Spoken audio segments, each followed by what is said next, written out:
for its remaining stages. Rino Tirakatni. Tēnā koe, Mr. Speaker. E ngā minita tēnā koutou. Ngā mea mapare mata tēnā koutou. Waitaha iwi. Nau mai, hara mai.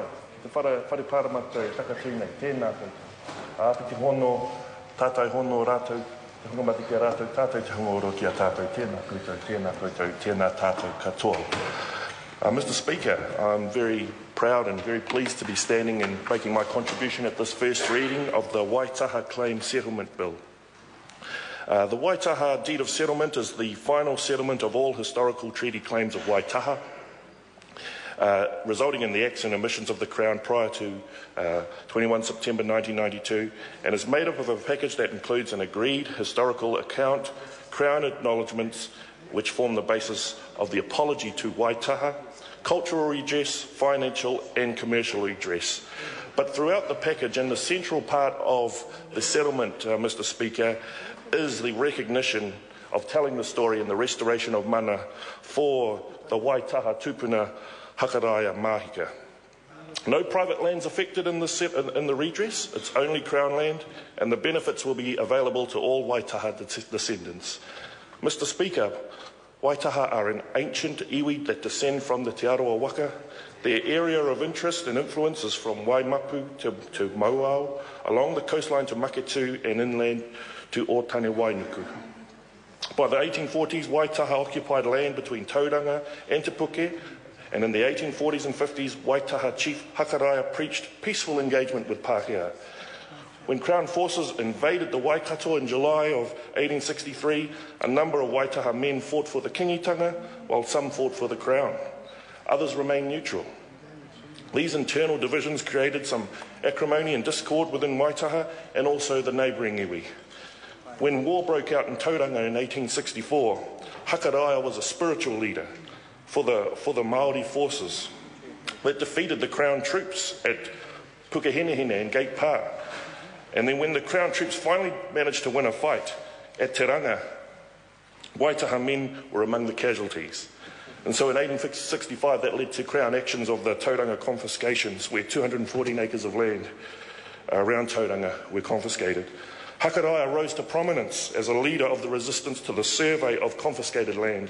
In 1867, Crown forces assaulted Waitaha settlements in Te Puke, destroying houses and crops and livestock as a special punishment for Hakaraia. Using these scorched earth policies, the Crown pursued Hakaraia to his ultimate death in 1870.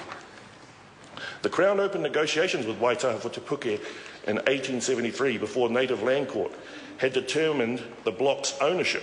Waitaha did not want to sell Te Puke. However, in 1873, there were rival claims over the land motivated Waitaha to sell part of the block. The Crown pressured Waitaha into selling more land and told Waitaha that the block would be mortgaged to the government if they didn't sell on account of a debt owed by another claimant in Te Puke. This was the classic modus operandi of the Crown back in those days. And every time I read about an iwi or a hapu who lost land in this way, I feel a real sense of shame and embarrassment and mamai that those things indeed happened. Mr. Speaker, in just about every settlement claims bill that comes before this House, I have read of Māori having to alienate land because of an accrued debt of survey liens. It seems that Crown theft and broken promises were the main weapon to alienate Māori from their land. But if that didn't work, the Crown could rely on its old hoary trick of indebting Māori and then forcing them to sell to pay off the debt. By 1874, Waitaha was suffering extreme economic hardship and wanted the Crown to pay the balance of the purchase money without waiting for the title to be determined by the court. And when the Crown refused, Waitaha tried to withdraw from the sale to sell to a private party. But the Crown would not relinquish its purchase and barred private parties from attempting to acquire the land. And so the Native Land Court finally awarded title to Waitaha, and the Crown purchased the rest of Te Puke over the next 8 years. Mr. Speaker, the people of Waitaha took part in many land court hearings in the 1880s and the 1890s, where largely the land was sold during that period. By the end of the 19th century, Waitaha had insufficient lands and resources to sustain the tribe. According to Waitaha, this forced some tribal members to follow other iwi affiliations. Waitaha expressed this impact in the pepeha, ko Waitaha te iwi, he tangata ngā taurua. Waitaha is the iwi, they are a people with divided hearts. Waitaha was once a powerful tribe, but through the loss of land because of Crown actions, they have been unable to unite again. Until now, and we're seeing this through the passage of this bill and these treaty settlements.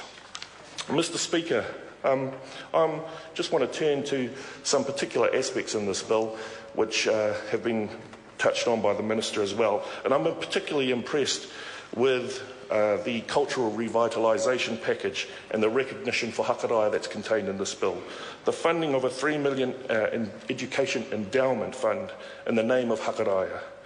And the funding of $300,000 for an accurate historical account fully documenting the history of Waitaha and their great chief Hakaraia, as well as the other contributions that are being made for the restoration of Te Hei Marae and the cultural revitalisation of its people.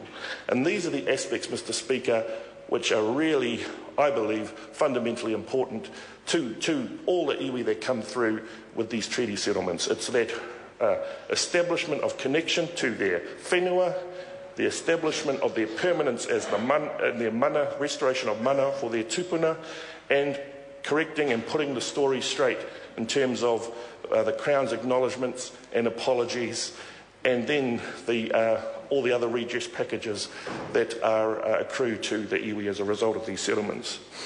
Mr. Speaker, the theme of my recent kōrero on settlement readings, and we've been putting through quite a few through this House, which is it's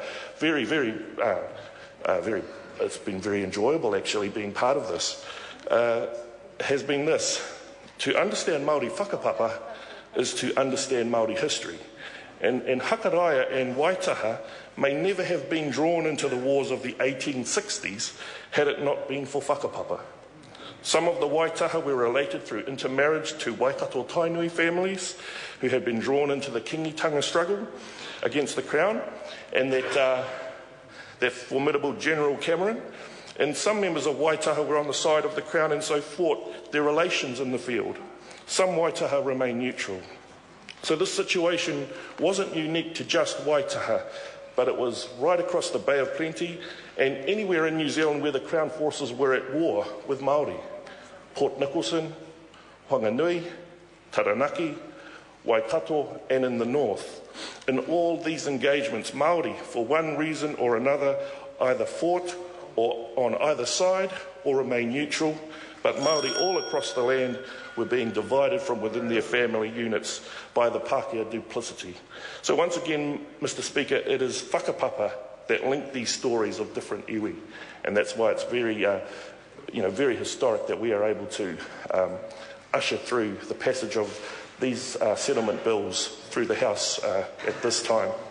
In conclusion, Mr. Speaker, I'd like to make a few acknowledgements to the negotiating team for Waitaha, in particular Papa Tame McCausland and his lovely dear wife Punohu, and also the other members of the team who've made a long contribution over many years to come to this particular point, and it is a historic day. And so I'm very proud to be speaking at this first reading of this bill. I'd also like to acknowledge the Minister and all the Crown officials that have also been part of the process, and I'm looking forward to making my contribution as part of the Māori Affairs Select Committee under the great leadership of my whanaunga Tau Henare over there. And I'm looking forward to awhi and tautoko the passage of this bill through the House. I commend this bill to the House. Kia ora tātou. Catherine Delahunty.